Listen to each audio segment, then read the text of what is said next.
Gracias, Señor. Gracias, Espíritu Santo. Aleluya, aleluya. Gloria a Jesús. Te adoramos, papá, te bendecimos, exaltamos. Abrimos, Padre, en esta mañana la palabra y te pedimos que en medio de ella tú hables a nuestros corazones. Tú nos ministres por medio de ella hasta en esta hora, Señor. Necesitamos oír la voz tuya, Señor, que nos da dirección, la voz tuya que nos orienta, la voz tuya, Señor, que nos acompaña. Te pedimos en la autoridad de Jesús, tu Hijo nuestro Señor, Padre, que esa palabra viva, poderosa, refrescante, venga a nosotros el día de hoy, en el nombre de Jesús. Amén, amén. Aleluya. Gloria a Jesús. Pueden sentarse, mis queridos. Gloria a Jesús. Vamos a ir a la palabra en esta mañana, el primer libro de Samuel, en el capítulo 3. Primer libro de Samuel, en el Antiguo Testamento, primer libro de Samuel, capítulo 3. Vamos a leer los versos del 1 al 5. Pienso que es del 1 al 5. Puedo estar equivocado, pero igual. Vamos a leer ese texto, primera de Samuel 3, está en la pantalla. Amén.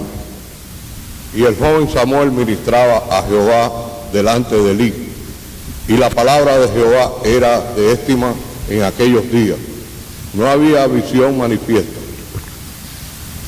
Y aconteció un día que estando Elí acostado en su aposento, cuando sus ojos comenzaban a oscurecerse, que no podía ver, Samuel estaba durmiendo en el templo de Jehová, donde el arca de Dios estaba, y antes que la lámpara de Dios fuese apagada, Jehová llamó a Samuel, y él respondió: heme aquí. Y corriendo luego a Elí, dijo: heme aquí, ¿para qué me llamaste? Y Elí le dijo: yo no he llamado, vuélvete a acostar. Y él se volvió y acostóse. Amén. Palabra de Dios. Ahí está. La semana pasada, si ustedes recuerdan, hablamos de la vida de Josué y cómo Josué, siguiendo los pasos de Moisés, aprendió a cultivar una vida cercana, íntima con el Señor y sobre todo una vida reverente, y nosotros explicamos lo que significaba eso. Explicamos que la vida reverente es cuando nosotros le demostramos a Dios el respeto que le tenemos por medio de la obediencia, por medio de la sumisión total a Dios, ¿verdad? No es una, como yo lo dije, no es un asunto externo, no es un asunto de venir a la iglesia y bueno, hacer ceremonias, ritos, algún tipo ¿verdad? de acción, ¿verdad? Que se limita al estar aquí. Explicamos que tiene que ver con la vida de obediencia. Si yo de verdad me tomo en serio a Dios, y eso es lo que significa ser reverente, tomarme en serio la presencia de Dios, si yo de verdad respeto esa presencia, entonces mi vida, donde quiera que yo esté, va a ser una vida de cara a Él, en presencia de Él, porque nosotros nunca salimos de la presencia de Dios. Dios está presente continuamente delante de nosotros. Entonces nosotros tenemos que cultivar, recobrar eso que llamábamos la reverencia, ese respeto por la presencia de Dios. Tenemos que aprender a cultivar eso, tenemos que regresar a eso. No es un asunto meramente de un momento mientras estamos en este lugar, porque este no es el lugar sagrado. El lugar sagrado es tu vida, porque en tu vida es donde reposa el Espíritu Santo. Lo que hace un lugar sagrado o no es si el Espíritu de Dios está ahí o no. El cielo no sería el cielo si Dios no estuviera en el cielo. Si Dios se muda y se va para otra parte, bueno, el cielo se mudó para otro lugar, porque el cielo es donde Dios esté. El lugar sagrado es donde el Espíritu Santo reposa. Por lo tanto, el lugar sagrado es tu vida. Por lo tanto, tu vida tiene que ser una vida reverente, porque tu vida es el lugar de adoración, es el lugar que Dios escogió para morar y el lugar donde se le tiene que adorar. Tu vida tiene que estar dedicada a la adoración, porque ese es el lugar sagrado de Dios. Ahora, esta mañana vamos a ver la historia de Samuel, porque Dios se tiene que valer de un niño para restaurar la vida espiritual de un pueblo. Fíjense, Dios se tiene que valer de un niño para restaurar la vida espiritual de un pueblo. Samuel, ¿verdad? Como todos sabemos, es un niño que es traído por su madre, que era estéril, y la madre le promete a Dios que si le concede un hijo, ese hijo se lo iba a consagrar a él. Esta es una mujer estéril que no tenía la posibilidad de concebir, pero un día Dios le dio ese regalo, le dio un hijo, y como ella se lo había prometido a Dios, se lo llevó al templo. Lo llevó al templo después de, dice la Escritura, después de destetarlo, después de amamantarlo, lo llevó al templo. Ya podía el niño comer por su cuenta. Dijo: Señor, yo te cumplo la promesa, lo que te dije, si tú me dabas un hijo, era tuyo, yo te lo dedicaba a ti. Así, eso fue lo que hizo Ana, la mamá de Samuel. Pero miren, déjenme contarles un poquito la historia, para que ustedes entiendan lo que está pasando. La Escritura dice, lo leímos, dice en el tiempo en que, ¿verdad?, Samuel se estaba levantando, la palabra de Dios era escasa, la profecía era escasa. En otras palabras, no se movían ni las hojas en ese tiempo. La presencia de Dios se había retirado de Israel. La presencia de Dios se había alejado de Israel. ¿Por qué? Porque el pueblo había se había apartado, había despreciado la presencia de Dios. ¿Verdad? Si usted va a Jueces, lo leímos la semana pasada, capítulo 2, ahí dice, ¿verdad?, que después de la generación se levantó otra generación, y esa generación no conocía a Dios ni sabía lo que Dios había hecho por ella. ¿Qué pasó? Moisés le transfirió a Josué, Josué le transfirió a los ancianos, pero los ancianos no le transfirieron al pueblo. Y entonces, ¿qué pasó? Que cuando terminó esa generación, vino otra generación que no conocían a Dios, y por lo tanto comenzó a pervertirse el pueblo. Comenzaron a casarse con cananeas, mujeres de allí, mujeres que fueron arrastrando a los israelitas a cultos paganos, a adorar a dioses ajenos. Comenzó a pervertirse todo el orden que Dios había establecido en ese pueblo. La espiritualidad de Israel se fue a pique. Una tragedia espiritual. Y entonces, para colmo de males, aparece como sumo sacerdote un señor llamado Elí, y Elí tenía 2 hijos que eran 2 bandoleros uniformados. Esos eran 2 pillos, ¿verdad? 2 tipos que en realidad no tenían ningún tipo de conciencia por las cosas de Dios, menospreciaban la presencia de Dios, tenían relaciones sexuales en el templo. Era una locura total, era una cosa desastrosa la tragedia espiritual del pueblo de Israel. Por medio de este hombre y Finés, los hijos de Elí, una situación paupérrima, catastrófica, una situación de verdad deplorable en todos los sentidos. Y entonces, ¿cómo salir de ese hueco? ¿Cómo salir de esa situación? ¿Verdad? Dios, la única solución a toda esa situación, ¿verdad?, de consternación en la que había, en la que Dios estaba ante un pueblo que lo despreciaba, que no se tomaba en serio su presencia, y que por lo tanto había obligado a Dios a distanciarse del pueblo de Israel. ¿Cómo Dios solucionaba ese problema? Bueno, Dios tuvo que valerse de un niño. Dios tuvo que valerse de una criatura, imagínense ustedes. O sea, en otras palabras, en el pueblo de Israel no apareció ni un hombre ni una mujer que tomara conciencia de lo postrado, de lo miserable que era la situación espiritual de ese pueblo. No hubo un solo hombre ni una sola mujer.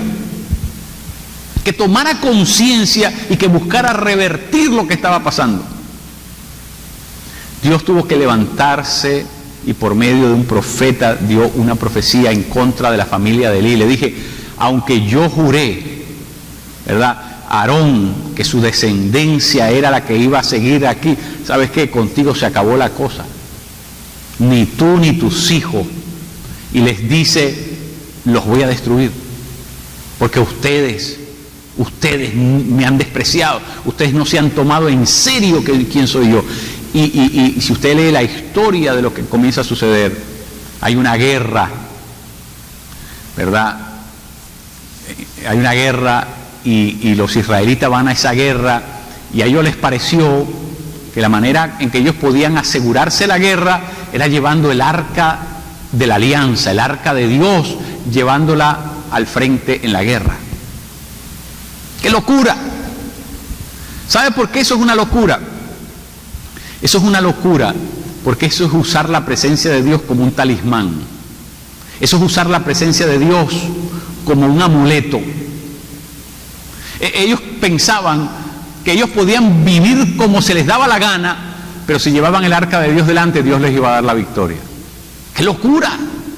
Es decir, ¿cómo tú pretendes que Dios te va a conceder la victoria cuando tú estás viviendo de espaldas a Él y sin embargo quieres traer las cosas sagradas de Dios para usarlas como algo mágico que te permitan asegurar el éxito?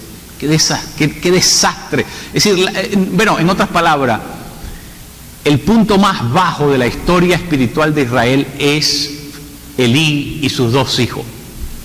El desastre total de la vida espiritual de Israel. ¿Qué pasó con el arca? El arca cayó en manos de los filisteos. Los filisteos meten el arca en el templo de Dagón, el dios que adoraban los filisteos. Y dice que la pusieron ahí porque como era un artefacto sagrado, a ellos no se les ocurrió otra cosa que ponerla, ¿verdad?, en un lugar sagrado. Para ellos, lugar sagrado.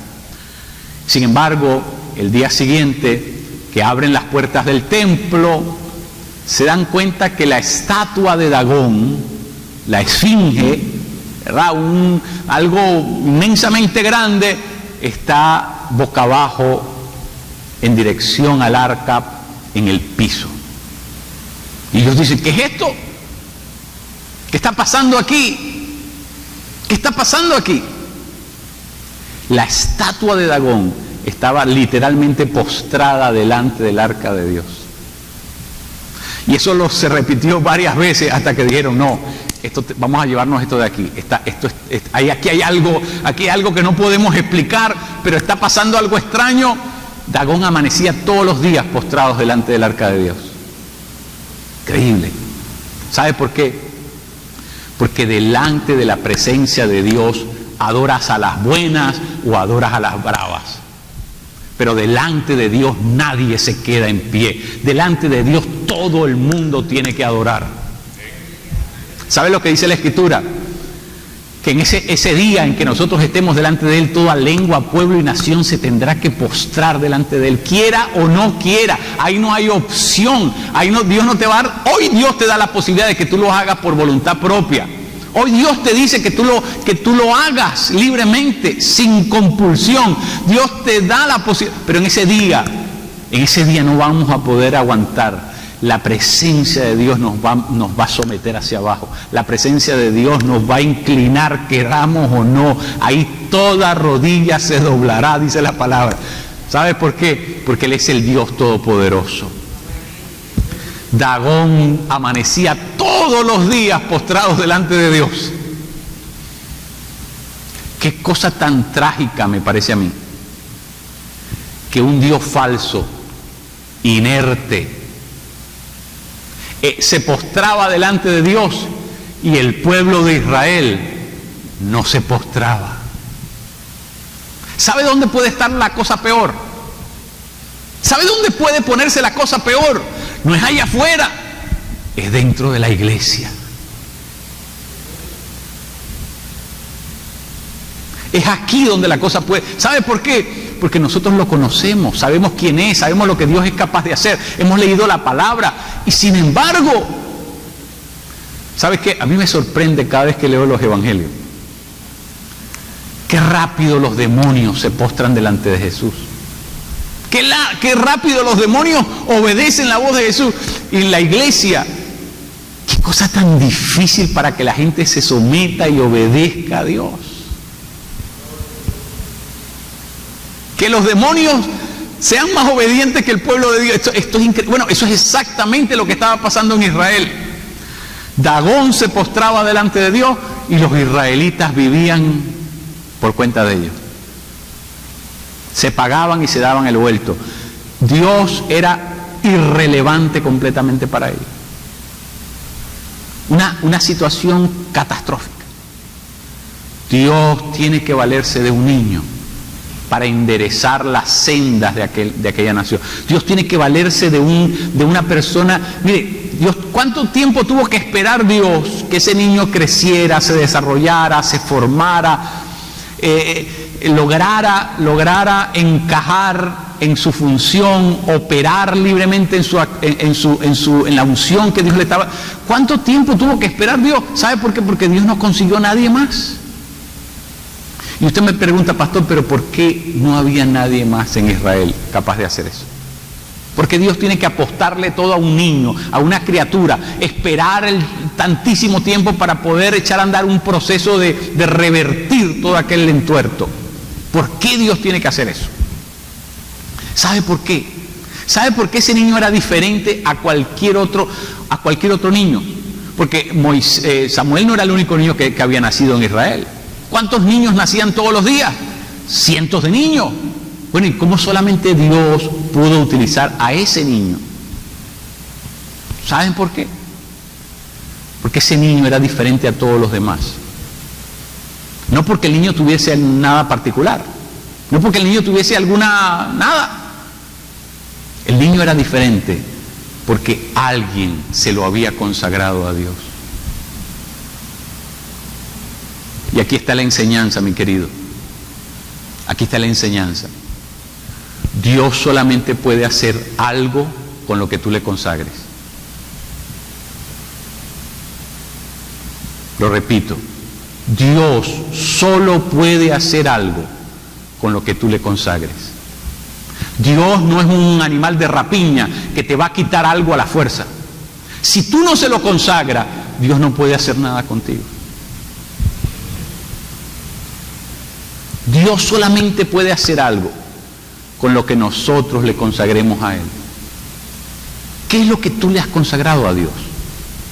¿Qué es lo que tú le has dedicado para el uso exclusivo a Él?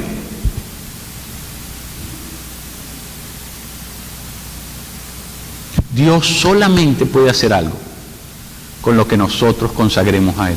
La única persona que le había consagrado en todo Israel algo a Dios se llamaba Ana. Ana le dedicó su hijo y le dijo, aquí está. Tú verás lo que haces con eso, Señor. Yo cumplo mi palabra. Yo te dije que yo te lo consagraba. ¿Y sabe dónde pusieron a Samuel? Mire cómo se fue formando este niño en la presencia de Dios. Que este niño, Elí no se lo llevó para su casa. Tal vez porque Elí estaba consciente que los bandoleros, esos que tenía por hijo, esos tipos eran unos pervertidos, unos perversos. Y entonces Elí dijo, no, si meto a este niño aquí en mi casa, lo que va a haber es malos ejemplos. Y entonces lo que hizo Elí fue meterlo en el templo. Meterlo en el templo. En el templo donde estaba el arca de Jehová, en el templo donde estaban las cosas sagradas de Dios. En otras palabras,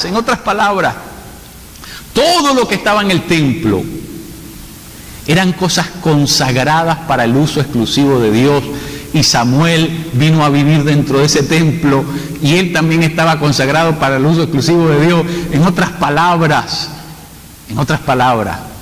este niño nació entre lo sagrado. Este niño creció en presencia de lo que estaba consagrado a Dios. Este niño, ¿verdad?, entendió desde pequeño la diferencia entre lo que es de Dios y lo que no es de Dios. Los hijos de Elí no tenían la menor idea de lo que eso significaba. ¿Y sabe qué? No mucho tiempo después, los hijos de Elí murieron en una guerra y Elí murió, ¿verdad? Se le partió el cuello cuando supo la noticia de que sus hijos se vieron de espalda en la silla donde estaba sentado, y como era ya un tipo bien gordo y grande, se le partió el cuello al caer. Dios tuvo que eliminar, Dios cumplió su palabra. Dios cumplió su palabra y eliminó completamente a la familia de Elí. Y entonces, la única persona que estaba en capacidad de poder cumplir, ya Samuel había crecido, ya Samuel ya tenía ya se había dado a conocer entre la gente, y entonces Samuel continuó con el rol que Dios le había dado. Él estaba preparado para echar a andar eso. Pero sabe que dos cosas importantes, mi querido, dos cosas muy importantes. Dios solamente puede hacer algo con aquello que tú consagras. Y solamente lo que tú le consagras a Dios, solamente lo que tú le consagras a Dios, eso es lo que se convierte en la puerta de entrada a lo que el Espíritu Santo puede utilizar una y otra vez para las demás personas. Lo que nosotros le consagramos a Dios no solamente tiene un efecto en nosotros, es lo que trato de decir, tiene un efecto en los que están a mi alrededor. Esa es la gran diferencia. Es que cuando nosotros somos adoradores, no solamente nosotros nos damos a Dios, pero al nosotros ofrecernos a Dios, Dios puede usarnos para lo que Él mejor tiene. Dios puede usarnos para sus planes, Dios puede usarnos pero si nosotros no nos soltamos, si nosotros no nos consagramos, entonces nosotros no podemos ser de beneficio ni siquiera para nosotros, ni siquiera para nadie más. El punto de partida de que tu vida sea una vida provechosa es si tú estás dispuesto a consagrarte a Dios. Si tú estás dispuesto a ofrecerte a Dios. Si no, tu vida no puede tener ningún tipo de provecho. Mire lo que estoy diciendo. Dios solamente va a usar lo que tú consagres. Solamente lo que tú consagres, eso Dios lo va a poder utilizar. Mire, aquí en los Estados Unidos hubo un hombre muy conocido, llegó a ser una de las estrellas, ¿verdad?, del mundo del espectáculo más sobresaliente. Se llamó Elvis Presley. El super de todos los super, ¿verdad? Pero ese hombre no comenzó en el mundo del espectáculo. Elvis Presley comenzó en una iglesia cantando gospels. Elvis Presley, su talento se lo había consagrado a Dios exclusivamente. Y precisamente porque se lo había consagrado a Dios, comenzó a desarrollarse, a sobresalir, comenzó a grabar muchísimos gospel. La voz de él, bueno, obviamente trascendió, y entonces vinieron los otros a tratar de... Y por un tiempo, él vaciló, pero hasta que se dio a la tentación, porque envolvía mucho dinero. Y Elvis Presley dejó la iglesia, dejó de cantar en grandes cruzadas, dejó de cantar en grandes servicios cristianos, y se dedicó al entretenimiento. Y si usted lee la biografía de Elvis Presley, la vida de este hombre, aunque lo logró todo, fue una vida trágica. No sé si ustedes saben cómo murió, léanlo. Que un ser humano muera de esa manera es insólito. Que una persona llegue a tal estado mental de desesperación es insólito. Que una persona que lo tenga todo. Dicen que Elvis Presley fue la primera persona que tuvo un televisor a control remoto en los Estados Unidos, en el mundo. Le hicieron un televisor, la única persona que lo tenía en todo el mundo era Elvis Presley. Nosotros todos hoy día tenemos un televisor a control remoto, pero hace 40 y pico años atrás no había posibilidad de eso, no existía. Imagínense, ¿qué no tenía ese hombre?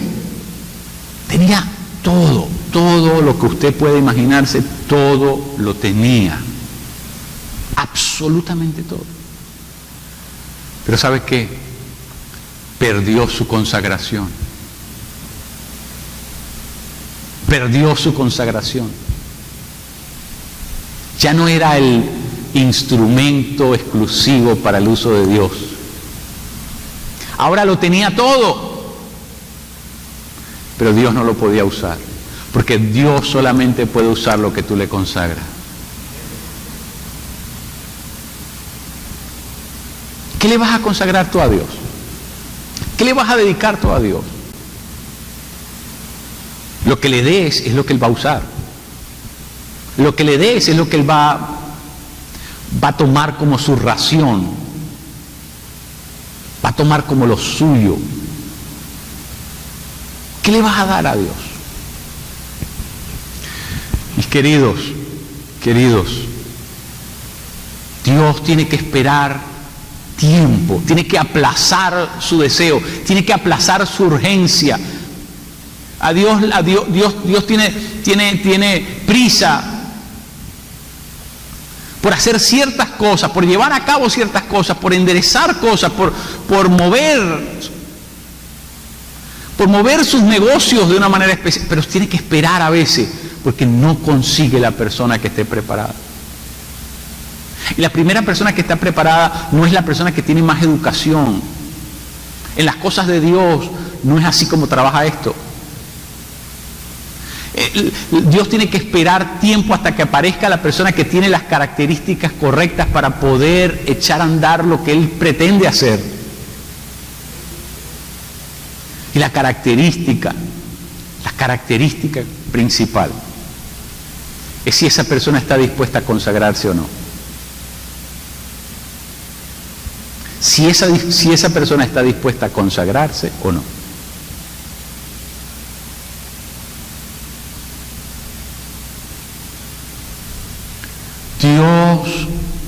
Dios, dice la Escritura, es un Dios celoso. Eso se repite no sé cuántas veces en el Antiguo Testamento. Si usted quiere ponerlo de alguna manera, Dios es un marido celoso. ¿Usted estaría dispuesto a compartir su esposa con otro hombre? ¿Y por qué Dios tiene que hacerlo? Si usted no está dispuesto a hacerlo, ¿por qué Dios tendría que hacerlo? ¿Por qué Dios tendría que compartir su iglesia con otro?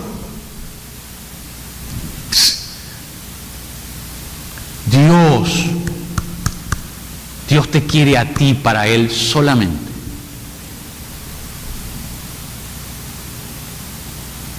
Dios no te quiere compartir con el mundo, Dios no te quiere compartir con los demonios, Dios no te quiere compartir con nadie.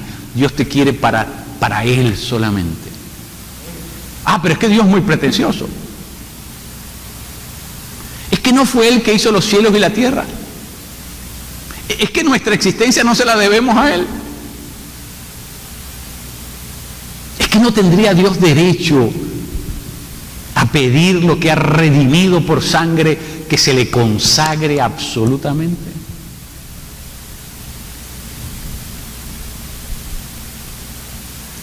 Te voy a decir algo más.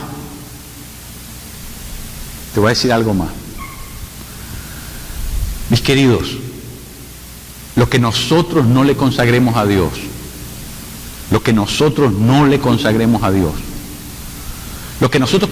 nos quedemos, con eso Dios no solamente no puede hacer nada, ya eso lo dijimos, pero eso te va a extraviar y vas a perder lo que le has consagrado. ¿Sabe por qué, mi querido? Porque la única consagración que hay en la Biblia es todo.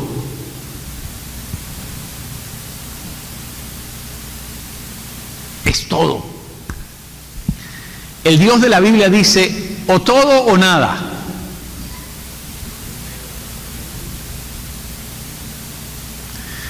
Porque Dios lo da todo. O Dios se dio en la cruz del Calvario, no se ofreció todo. Cuando Dios te dio el Espíritu Santo, ¿te lo dio por cuotas, por pedacitos, o te lo dio todo? Dios te lo da todo. Dios es el Dios de todo o nada. Cuando Dios te compró todo. No te compró, bueno, hoy voy a pagar la cuota inicial, el down payment, y luego voy a hacer otros pagos. No. Dios no hizo una hipoteca por tu alma. Dios no hizo una hipoteca por tu vida. Dios lo pagó todo, absolutamente todo. Dios lo hace todo, pero tiene un gran defecto. Lo pide todo. Lo da todo, lo ofrece todo, lo consume todo, lo juega todo, pero tiene un gran defecto. Es que así como da todo, lo quiere todo.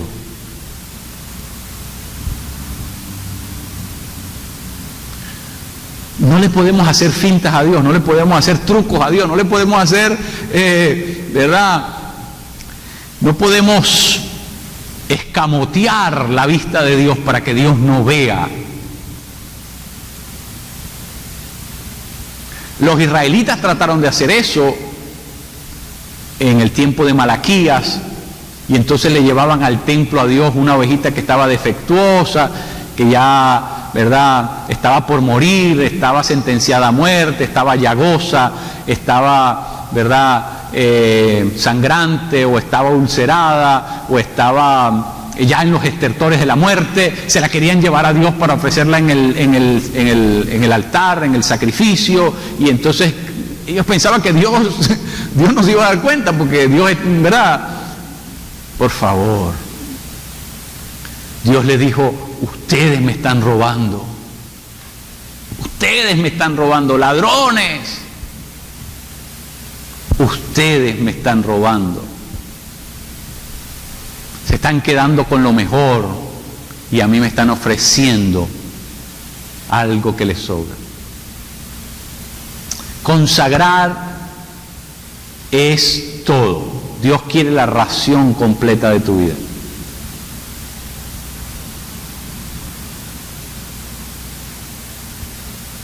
Como dicen en inglés, take it or leave it. Tómalo o déjalo. Como dicen en España, son lentejas, o las tomas o las dejas.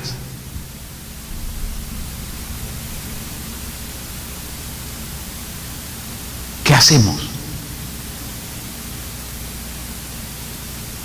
Mire, la Escritura dice que Él nos escogió para ser una nación de sacerdotes.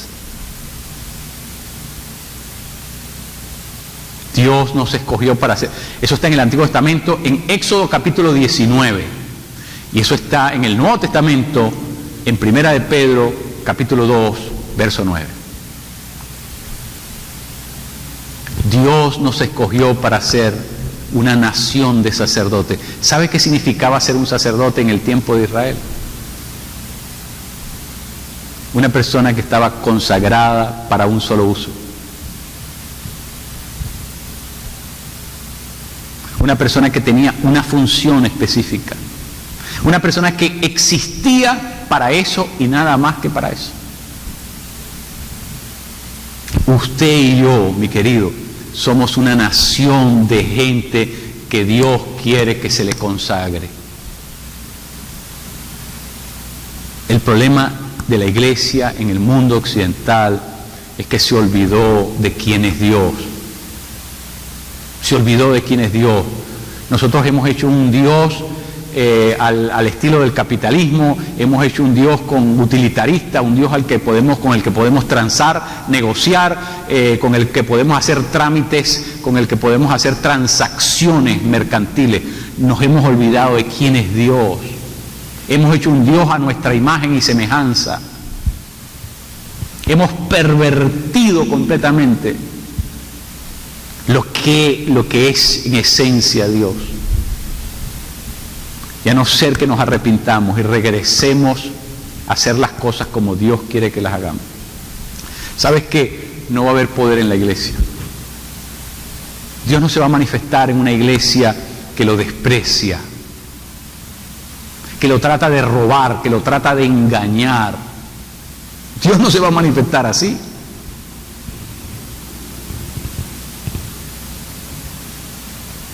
En otras palabras, nosotros le estamos metiendo el freno de mano a la iglesia de Cristo. Si tú no te consagras, si tú te rehusas, nosotros estamos parando el mover de Dios en la iglesia. Nosotros estamos parando, estamos poniendo freno al Espíritu Santo en la iglesia.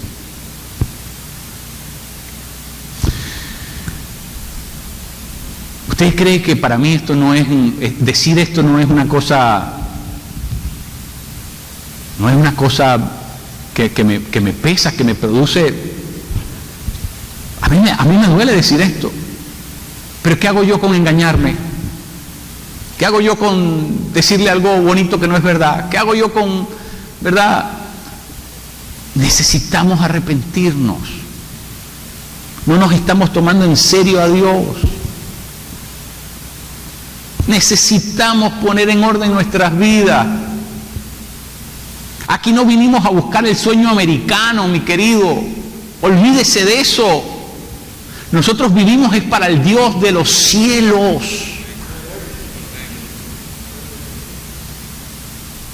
Nosotros no podemos hacer un Dios a nuestra imagen y semejanza que concuerde con nosotros, que coincida con nuestros planes, que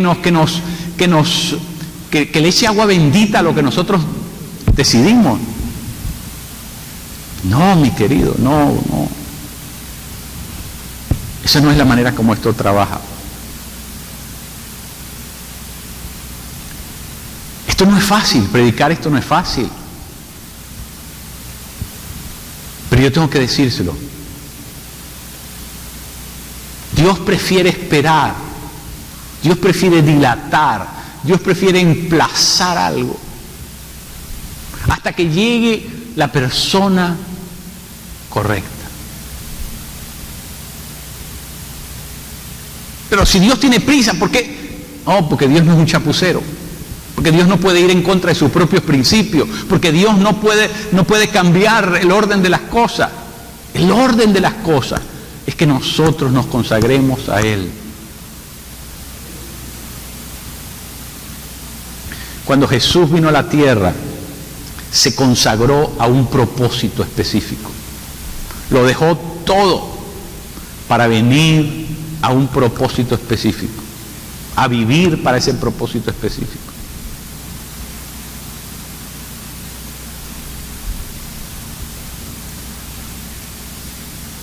¿Qué dice, mi querido? ¿Qué es lo que el Espíritu Santo, tú oyes que el Espíritu te dice? ¿Qué es lo que debes hacer?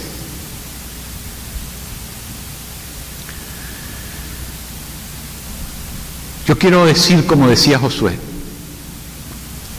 mi casa y yo serviremos al Señor. Ustedes hagan lo que quieran. Que aquí cada quien tiene que gobernarse a sí mismo, cada quien tiene que tomar su propia decisión. Pero yo puedo hablar por mí y yo le puedo decir que mi casa y yo seguiremos a Jehová. Si usted quiere seguirme, vamos a entrarle, vamos a echarle ganas. Vamos a consagrarnos al Señor. Vamos a dedicarnos a lo que venimos. Al fin que esta vida es bien corta para estar perdiendo el tiempo con otras cosas. Vamos a dedicarnos a esto.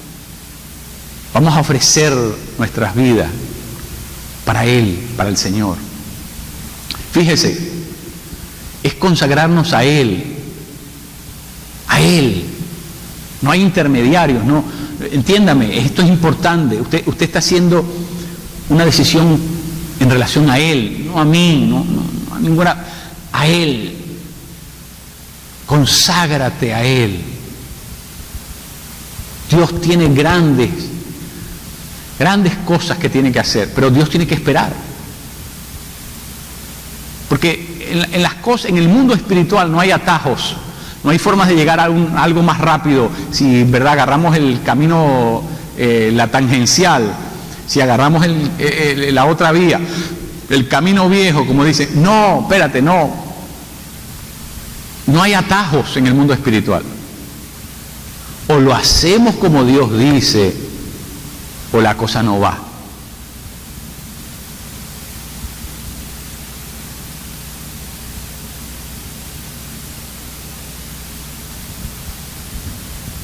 ¿Qué es lo que el Espíritu Santo te revela en este momento? ¿Qué les parece si cerramos nuestros ojos, inclinamos nuestro rostro y nos abrimos, oremos en este momento al Espíritu de Dios? Dile al Señor que te hable.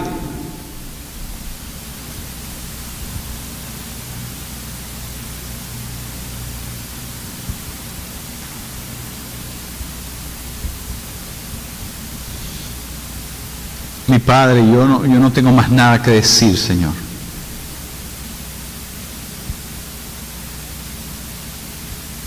Yo no tengo más nada que decir, papá. Ahora vienes tú, Señor. Solamente tú puedes hacer el resto, papá. Yo cumplí con decir, Padre. Yo cumplí con lo que tú querías que yo dijera, papá. Yo no puedo hacer más nada, Señor. Yo salvo mi responsabilidad delante de ti. Padre, que esta sangre no cuente sobre mi vida, Padre. Yo hoy salvé mi responsabilidad. Yo cumplí con lo que tú querías que yo dijera.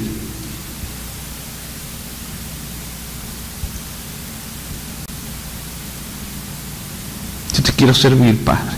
Te quiero amar como tú te lo mereces.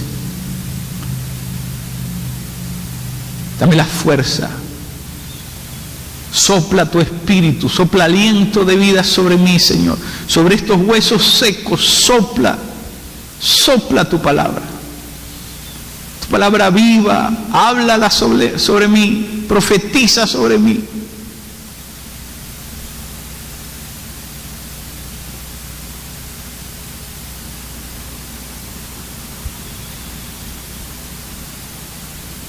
Ayúdanos, papá, porque sin tus fuerzas, sin tu ayuda, nosotros no somos nada.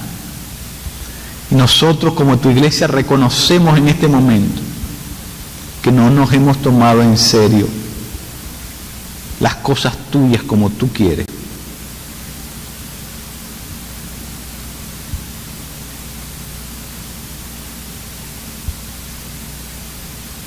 Perdónanos, Padre, porque hemos creído, hemos pensado que el infierno ardiente es una metáfora. Perdónanos, Padre, que no hemos entendido la gravedad de vivir de espaldas a ti, Señor.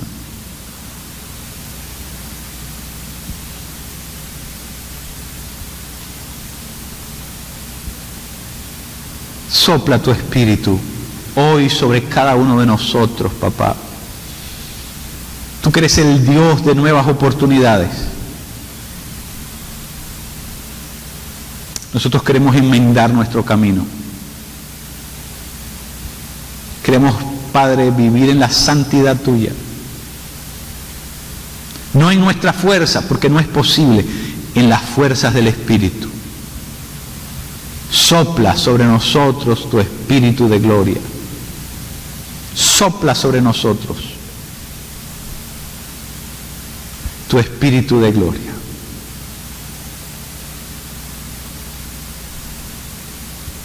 Gracias, mi Padre. Gracias, mi Padre. Junto con tu pueblo, junto con tu iglesia, me consagro una vez más a ti, Padre. En el nombre de Jesús. Aleluya. Amén. Amén.